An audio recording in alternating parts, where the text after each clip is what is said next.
We have been studying the life of David, and we have taken the phrase that David was a man after God's own heart, and we went back and have been examining the historical background, or the backdrop in relationship to the life of David, and tried to pull practical applications from that history. We've dealt with the history from a timeline standpoint and enough to kind of get the picture of what we're talking about, but we've been trying to stay focused on the practical side of the conversation as it relates to that. So we haven't been doing great detail work in relationship to the history of David, but have done it in such a way that gives us enough data to then make some practical understandings from it. And so that's been our mode. And here in Lesson 15, if you have the lesson sheets, I'll show it to you on the screen as well as we progress through our study together this evening. But in Lesson 15, we're going to deal with what basic subject? Actually, there's more than one subject we'll deal with, but okay.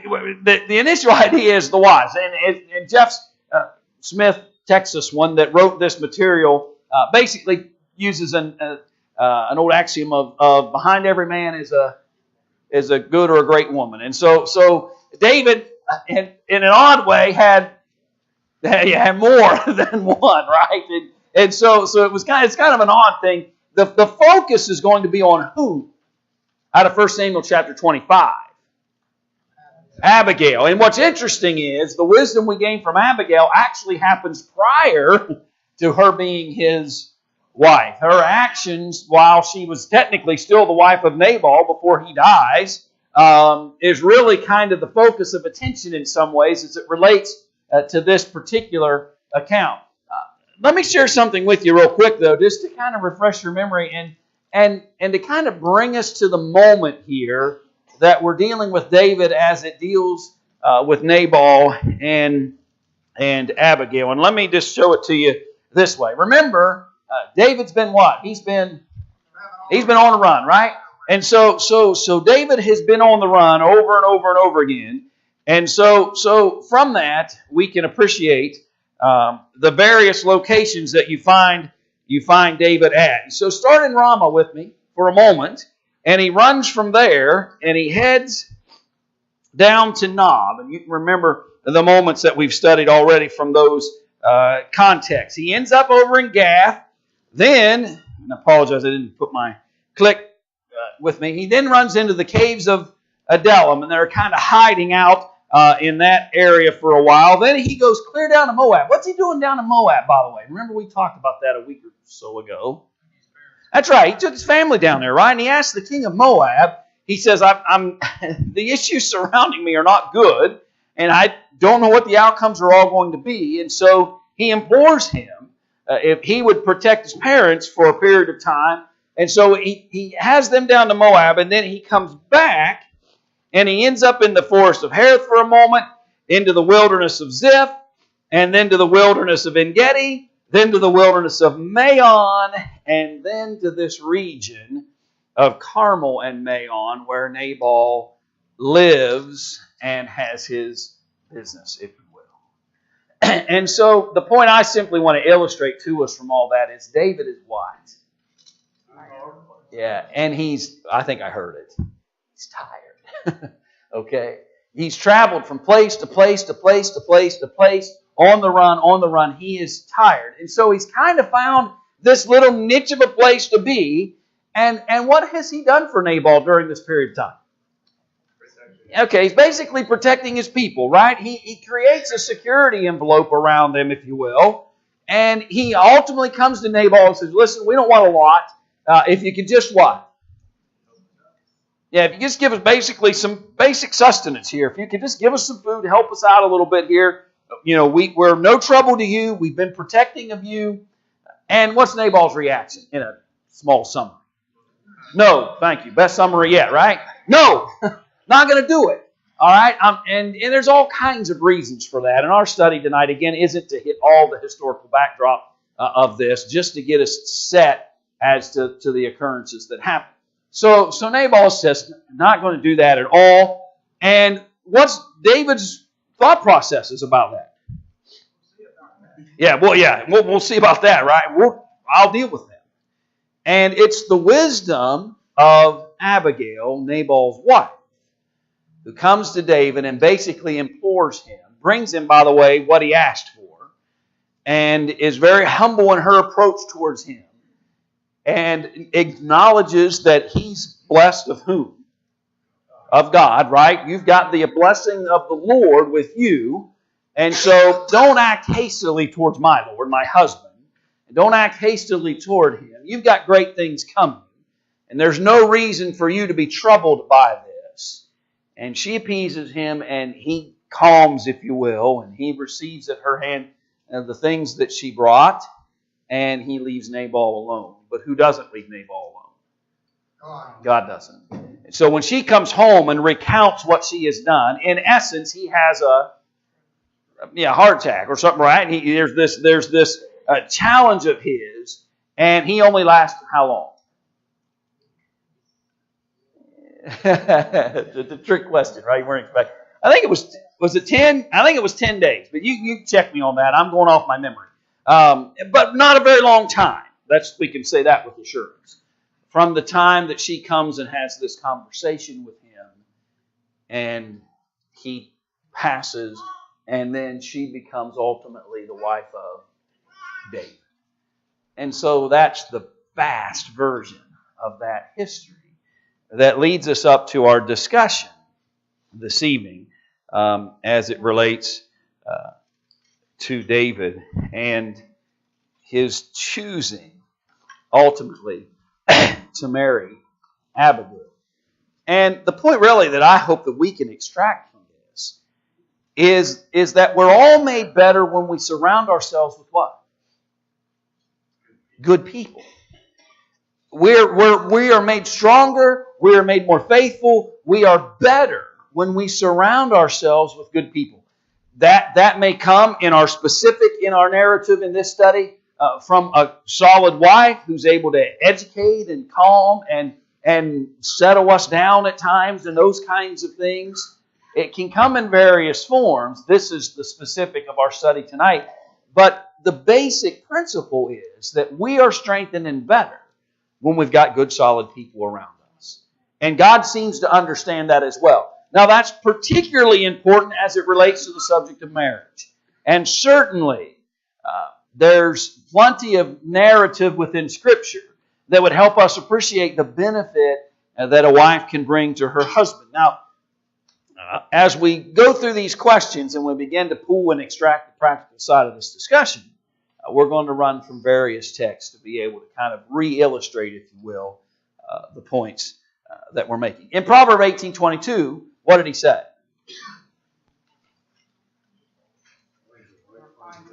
Yeah. If you find a good wife, you found a good thing. This is going to be something of benefit to you. And if you find something good, by the way, you should what? Hold on to it. What else? How should you treat something if you found that it is good and to your benefit? Yeah, right. You should treat it as something of value, something precious to you, something important to you. And so the Proverbs very idealistic in its just kind of summary thought that whoso findeth a wife findeth a good thing and obtaineth favor of the Lord. And obviously we could find examples where that may not fit the ideal. But the truth is that when you find someone who can aid and benefit you, particularly spiritually, that's a blessing that came from God. That's a favor of the Lord.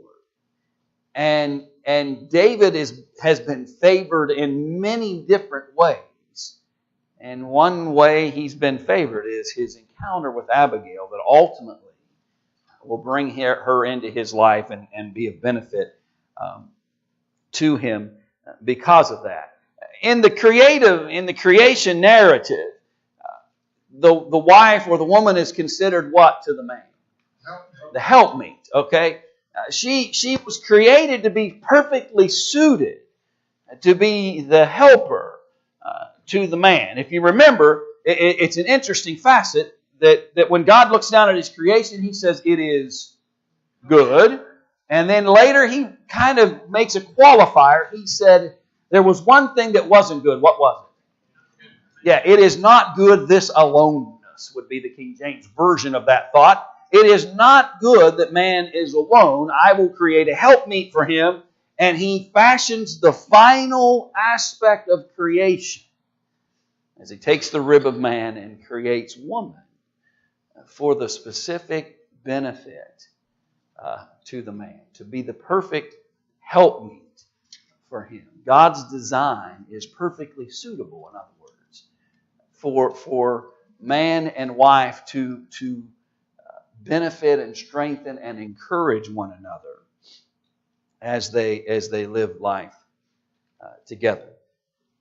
And so, in what ways then? That's the question. If we jump back to the questions that Jeff asked in his question sheets, he asked, "How then does she help him?" I think he touched on a lot of it. I mean, spiritually, emotionally, mentally. I mean, it's an all-around encouragement and strength. Yeah. And so, I think one of the things that we need to appreciate from a practical side of this, well, let's just use our example for a minute. What did David want to do when Nabal turns him away? Right. I want to grab my sword and go fight. Right? That's the impulse of man. Right? That's the impulse of man. Abigail wants to find a solution, you might say. David's solution is, I'll just get rid of them, because that's kind of been the solution to a lot of things for him. But Abigail sees things from a very different perspective. The beauty of how man and woman perfectly suited for one another, and that's God's design for marriage, is that man and women don't see the same situations with the same viewpoint. They come at every situation from different perspectives, and because of the ability to do that, they can be of help to one another. And insight that would be lost if the man was just left to himself. I mean, ladies, think about how many times have you left the house even for half a day and worried about what would happen, right, while you were gone. Because you know the help that you bring. The challenge in all of this is for us to value it. The challenge for man on this side of this conversation is that we demonstrate our appreciation for the value she brings to the table. And the ability to help that she brings. Certainly, as some have said, she can benefit him spiritually. She can benefit him from her different perspective on things. How else? She's like a backup. Okay. She can be supportive to him. How else did you write down? I'm just going. Cares for the home and children, providing nurture. Okay. And respects this role that God has given, and not her only role, by the way, but a role that God has given her, and it's a benefit to him when the household is cared for in that fashion. Most households, it's the women who raise the children.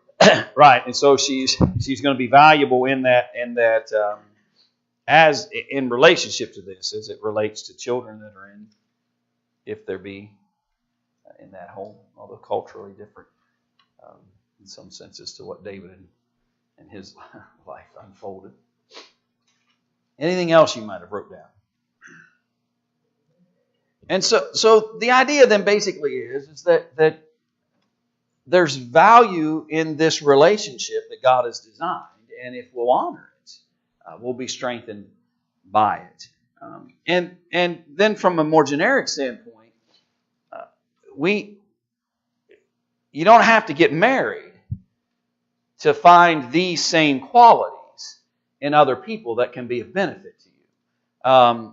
We can find people that can be supportive and encouraging and be like-minded spiritually, that support and help us through those situations in life where we simply need encouraged. a faithful wife, she loves her husband as well. Yeah. Yeah.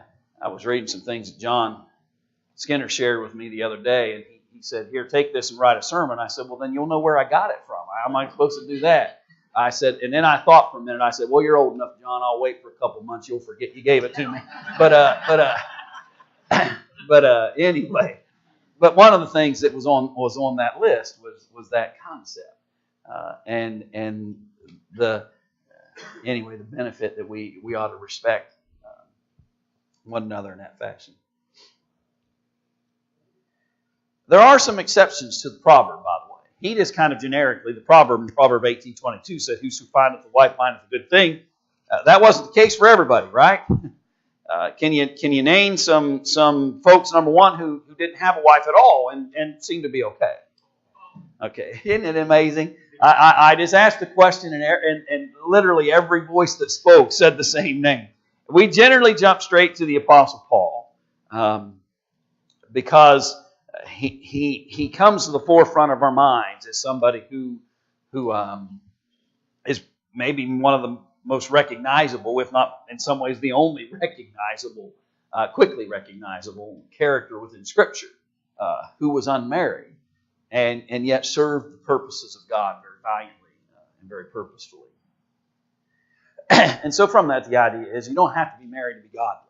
You don't have to be married to be spiritually minded. You don't have to be married to be able to fulfill the purposes that God has for you in life. And so our study isn't trying to say, well, you're just not going to make it if you don't get married. The point is there's benefits that can come from it, but we can survive without marriage. And certainly there are examples where the choices weren't all that great. Can you think of some of those? Okay, and so what was her name? Right, so that wasn't a very good choice. Okay, and you might think of her in that relationship to Sam. Who else? Job's wife. Okay, remember Job's wife came and said, "Curse God and die." Who else might you think of? Samson's wife. Okay, yeah. What's that? Okay, start at the beginning, right? And the challenges that she brought, that Eve brought to Adam, and so there's some imperfection here, and so maybe the practical thought from that is that no wife is better than one that leads you spiritually away from God, particularly. If the choices are be on my own here and try to live faithful to God, or make a decision that I know when I'm making it is very well going to challenge me spiritually, then there's some thought that can be given to that. But I didn't spend a lot of time on that section, quite honest with you. So the Proverbs explain why having a wife might not work out so well. And let's just examine a couple of these. Again, I don't want to spend hours and hours talking about this aspect because I think there's more practical things in some ways that we can deal with, especially since we're only spending one lesson class period. Whoop. I'm not where I want to be. So Proverb 12:4, a virtuous woman is a crown to her husband, but she that maketh ashamed is as rottenness in his bones. And so virtuous aids and helps, but there can be those who make their husbands ashamed and can be challenged in very deep ways because of it. Proverb 14:1. I apologize again for my speed rushing through this, but there are other things I want to deal with tonight. Every wise woman buildeth her house, but the foolish plucketh it down with her hands. When you're searching for a wife, then you want one who's going to be constructive or deconstructive. Constructive, right? One who can build, one who can grow, one who can strengthen and lead a family, not one who's going to do what she can to pull it down and to challenge it. And that can happen in various ways. Selfishness can lead to that. There's a variety of reasons that might happen. certainly even in David's life, his decision as it related to the wives that he had often were not necessarily the best choices that he could make, and some of those decisions even led to challenges to him, and that may have had something to do with his behavior as it related to them as well. But difficulty can come. Solomon's a good example of all the wives he had. Yeah, and it didn't seem to help him. Brought him down. Right. All right. So just for time's sake, let's move past that. Question 4 said, "Is a man his wife's helpmeet as well?" And I found that question to be interesting actually when I was looking at it, because again I have Jeff's answer, so I know where he's going. So I get to cheat a little bit. But so what say ye though? I'll let you answer that, and then we'll debate Jeff or extol his praises. I think I understand what it says now. Okay. Is it? Well, yeah. And so if we were going to generically say yes or no, what would our answer be? We would generally say yes. What Bible verse would you point to? Oh, and that's a little harder, isn't it? How was that question again? Well, what Bible verse would we point to? Let me finish the fullness of the question. What Bible verse would we point to that uses the same language that is used as it relates to Eve? Well, in Ephesians chapter 6, it talks about the husband loving the wife. It talks about the husband being the head of the wife. Right. And talks to love your wives, Jesus Christ loved the church. Yeah. And gave himself for it. Right. Okay. And so all of those are about how he loves and cherishes her. And you might be able to make an argument that if he'll do that properly, he'll help her. I'm willing to accept that as a circumstantial kind of discussion. It's interesting, and again, I can't get into Jeff's brain because nobody would want to. Sorry, he may be watching. He watches on Wednesdays. But I forgot about that. Oops. But anyway, his answer, by the way, was no. But he was going very verbatim. There isn't a narrative or text in Scripture that specifically speaks of men in the same fashion that he spoke of woman in the Genesis account. She was created specifically to be the helpmeet. It is impossible for him to have been such. Why? Because he was already created. Okay, he was already created, and so he could not be in the very exact same line of thinking as woman, because she was specifically created to be the helpmeet to man. Man was already created when that happened, and so vice versa can't occur from a very technical, if you will, standpoint, and within the creative process. That doesn't mean he shouldn't help her. It doesn't mean that all of these narratives in Ephesians 6 and others texts illustrate how he should benefit and encourage and cherish and honor and all of the above, which will be of help and strength to her. But he was not created in the same purpose, in the same line of thinking. Man was created, and she was created after him to be that suitable helpmeet, perfectly suited. And so both are created in the image of God. Again, our class isn't about a study of the creation, but it's important for us to recognize that God had a very specific mindset when He created woman. He had a very specific purpose in mind as it relates to that. And I think that's what Jeff was driving at with that particular question. Go ahead, Ed. Right. And so, again, all of that to me, I agree with all of that. That the relationship requires that he be of help and strength to her. But in the very specific of why each were created, she is the only one created with that specific purpose in mind when it happens. And that may sound semantical But that's the lane that Jeff was in when he wrote the question.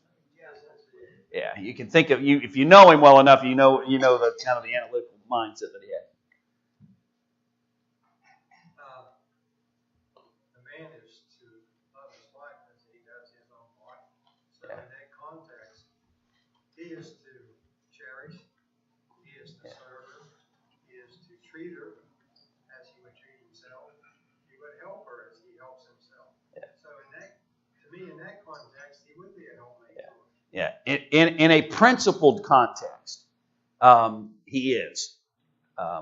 In a creative process, it's not exactly the same. And that's really, and again, that may seem like splitting hairs to some folks.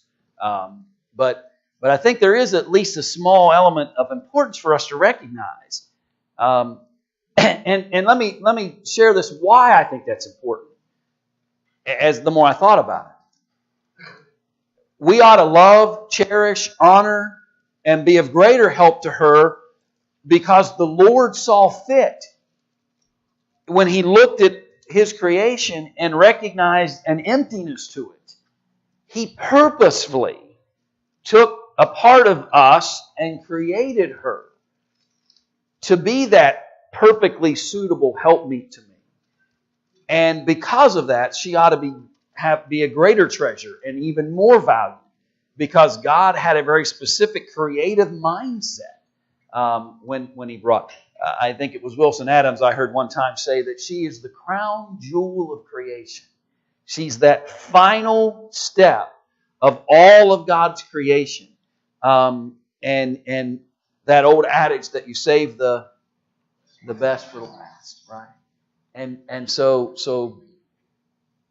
I don't have that conversation about as if that diminishes her because she has this specific role as helpmeet. It actually elevates her, should elevate her in man's eyes, that God saw fit to do that within His creation to benefit us.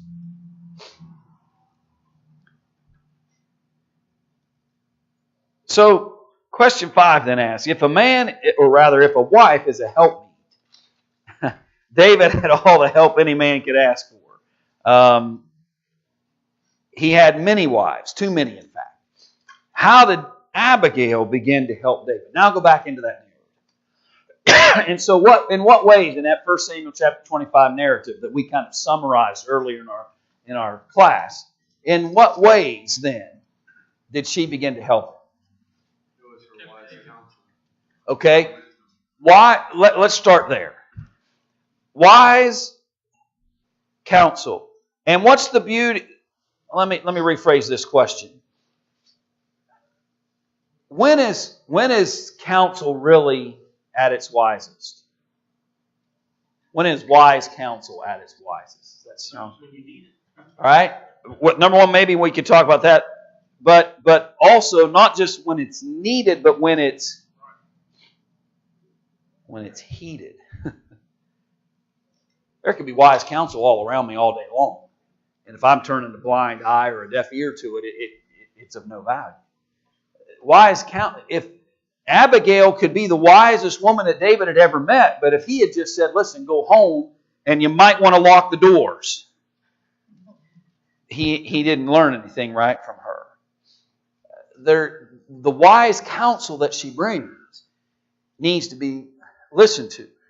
Men, we've got to be careful that we don't take the authoritative role that God has given unto us and create a mindset that says my answers are always superior to hers, because they're not.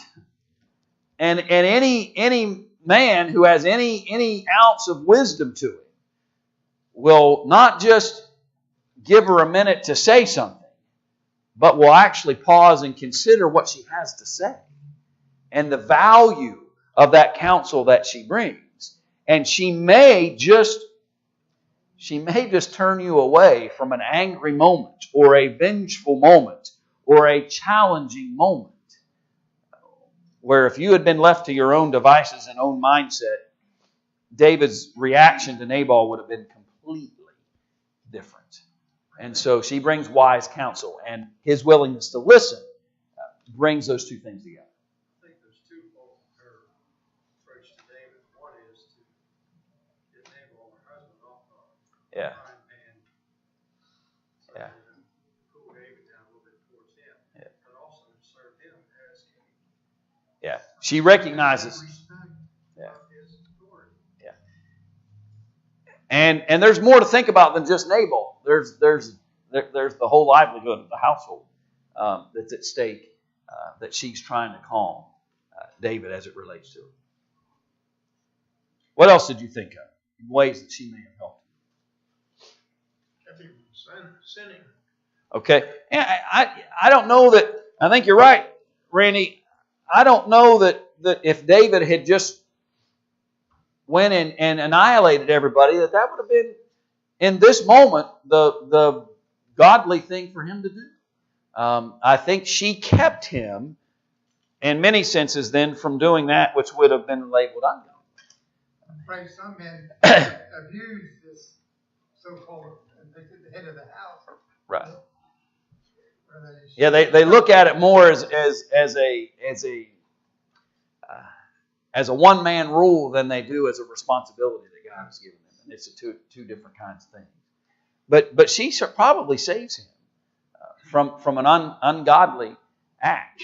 And again, that it requires that I listen. But the truth of the matter is, a virtuous woman, and if I'll open my ears to her guidance, will save me from some poor decisions and potentially sinful decisions. Especially follow David. He behaved wisely in all his ways throughout the course of this point. Yeah. And this was the one point where he really didn't seek counsel from God or look for wisdom. Yeah.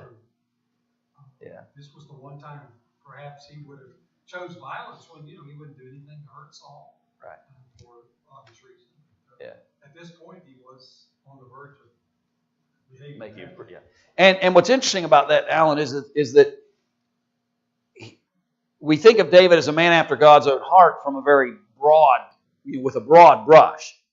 He wasn't perfect, and he's flawed like other human beings. But what's interesting about that is that she saves him from a moment here that might have tainted that. Now he's going to have issues in the future that are going to taint that. But up till this point, as he's leading up to his kingship, he's behaved pretty well. And it would have been sad to see him falter here. And so a virtuous woman can help, will listen, and keep us from some bad behaviors, some ungodly behaviors. Go ahead, Randy. David made an interesting statement there when he said, "Blessed be the Lord God, which this day has sent thee to meet me." Yeah. And so David recognizes, I think, that this is maybe a little bit more beyond this Abigail coming to him. Yeah. And let's talk about that for a moment, Randy. And we could add that to how did Abigail begin to help David. I think in some ways he appreciates the work of God in this. Whoso findeth a good wife findeth a good thing. Find a virtuous woman. They come from God. When I realize that the blessings that I have in my life come from the Creator, I would hope that would motivate me to behave in a certain way because of that. And I think with his recognition of that, he can appreciate the fact that here's somebody that after Nabal's gone and he brings her in that he can benefit from as a strength to him. And I would hope that he would value and that we would value our wives and the female voices, for lack of a better description, our mothers or grandmothers, whoever they may be, that we would value them as gifts from God to God. My mind goes straight to when Paul talked about Timothy. Paul didn't talk to Timothy about how great his dad was. Paul talked about Timothy about how great his mother and his grandmother were. He spoke to Timothy about how good the female voices in his life had aided and benefited him and encouraged him. And those that godly mother and grandmother came from God and blessed young Timothy from an early age. And so that's the kind of messaging, if you will, that we need to be encouraging people to appreciate. The value of God's helpmeet that He created and the counsel and help that she can bring. Go ahead, Bob. This has always been a problem in my thinking. But God has always encouraged monogamous relationships. And I know the Israelite people wanted to have a king like the surrounding nations. And of course, the other kings all had multiple wives, concubines, and that. Do you think God winked at Saul, David, Samuel because of what the people was wanting, or why would they take so many wives? I was waiting for Ed to answer. That's a good. Yes, I think that probably you are dealing with that time period in which where God had a standard, because the standard was set. If you remember, when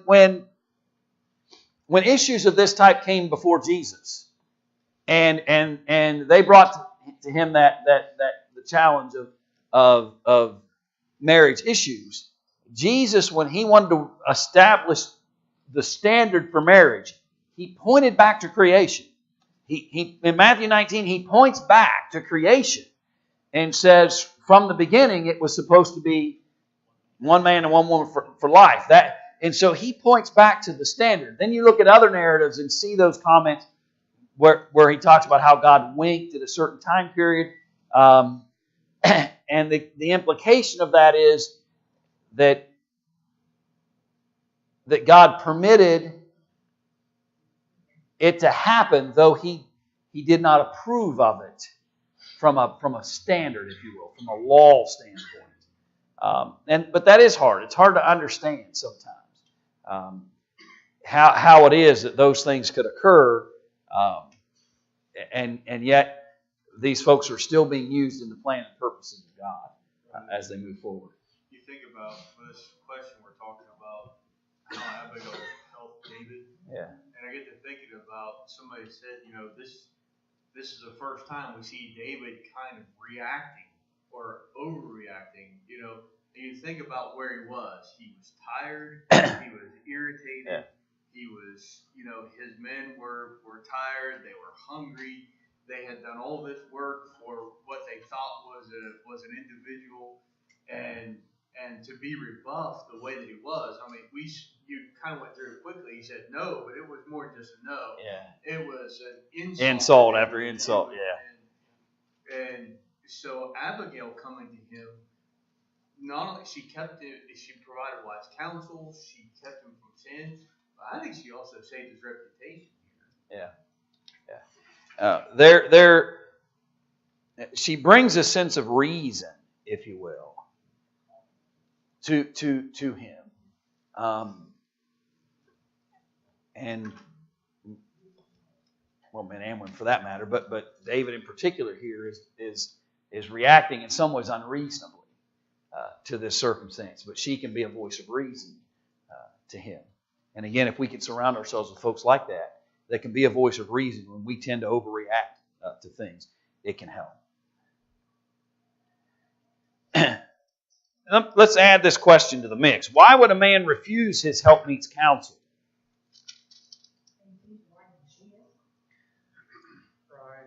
Yeah, pride. His mindset of that he's always right. Notice he says, the way of a fool is right in his own eyes, but he that hearkeneth unto counsel is wise. The path I may think is best may not always be best. And a wise person will stop and consider the counsel and the guidance that's being offered by others. And particularly when it comes to his helpmate, when it comes to his wife. I don't know how else to say this in some ways, but if I never intended to hear her out or listen or appreciate the counsel that why would I have joined myself and become one flesh? Back to that, I can't remember who brought that aspect up. But why would I choose to become one flesh and then choose to challenge that person at every turn and create a strain and a difficulty to myself? And because of that, I'm not always right. I may think I'm always right, but if I only listen to my own counsel all the time, I'm bound for pitfalls and challenges. We need to be listening to the counsel that's around. I think when a man is going to pick for a wife, they both should feel the same about God's word. I think they both should be Christians and strong in the gospel. Yeah, it'll definitely aid. It definitely aids. Yep. Go ahead, Tom. How many times you heard people talk about marriage and say it's a 50-50 deal? It's not a 50-50 deal. It has to be 100%. It's 100-100. Yeah. And I think that, and again, if I've made this decision to give myself over to this, then why wouldn't I listen?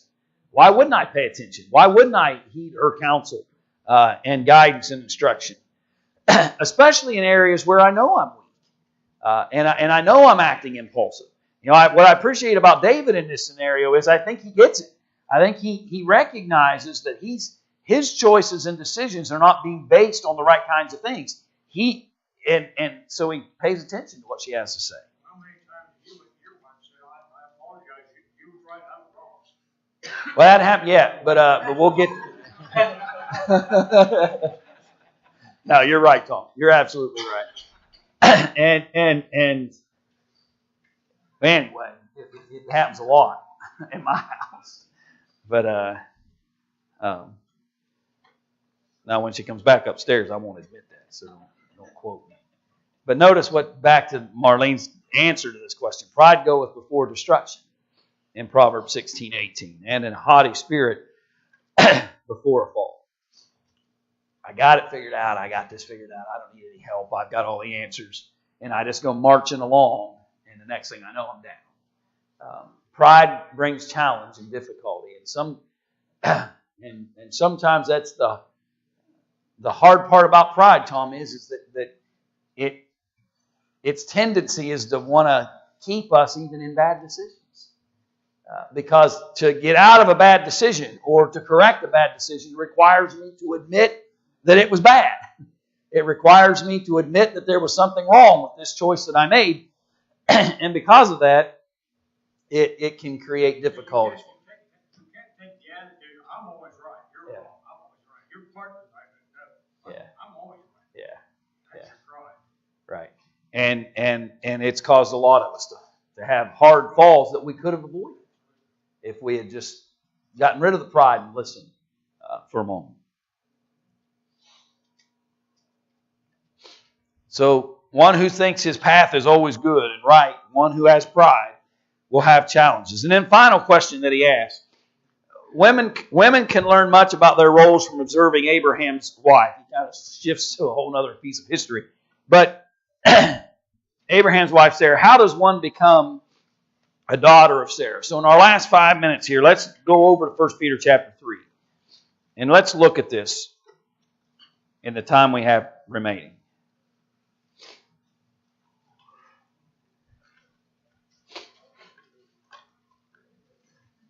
So we focus on the idea that men need to swallow some pride. Don't be so confident in yourself that you are ignoring the wise counsel that's around us. But then on the flip side of that, likewise ye wives, be in subjection to your own husbands, that if any obey not the word, they also may without the word be won by the conversation of the wives. The instruction there is be of spiritual encouragement. And your appropriate actions towards your husband hopefully will guide and lead him to appreciate what God should mean to him as well. Verse 2, while they behold your chaste conversation coupled with fear, whose adorning let it not be that outward adorning of plaiting of the hair and wearing of gold or of putting on of apparel, but let it be the hidden man of the heart in that which is not corruptible, even the ornament of a meek and quiet spirit, which is in the sight of God of great price. And so her disposition and her attitude and the manner in which she approaches her husband will have a tremendous impact upon how he reacts to that. The Bible talks about a dripping faucet, right?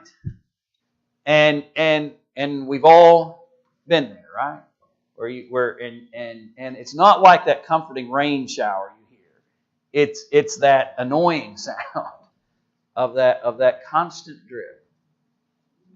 God challenges her in this text to be careful, to let it be a quiet and meek spirit that you use to influence.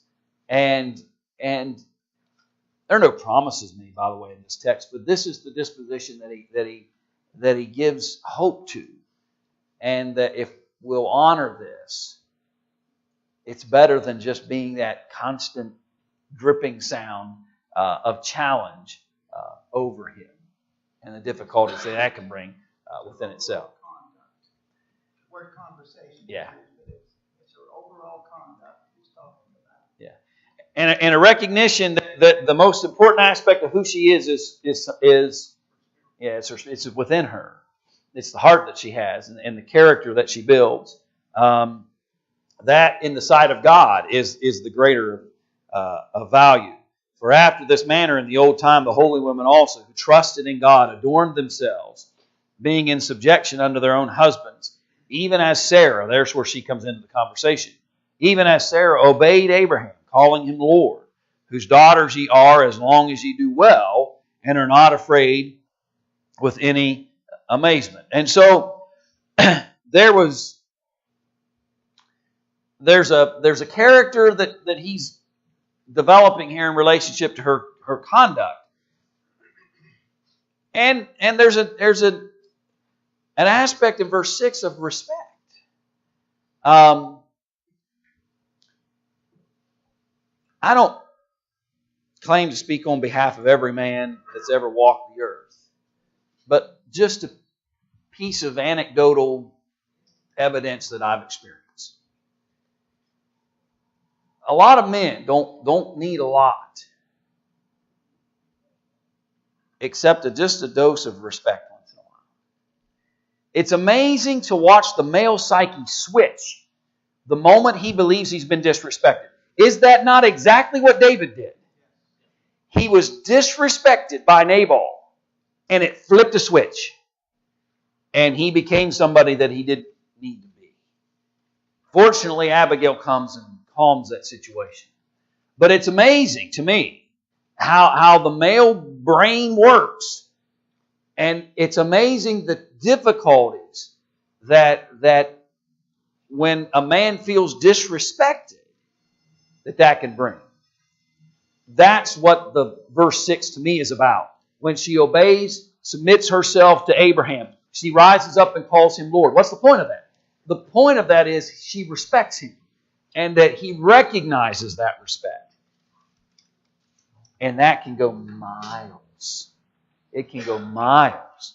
And so appreciate the practical side of these historical figures as we examine them. Okay. No class Sunday. Well, we have class, but we won't be in this study Sunday. Mo's going to be here, and Arnold's arranged for him to speak all 3 times on Sunday. I'll be here Sunday morning. I'll be going Sunday night.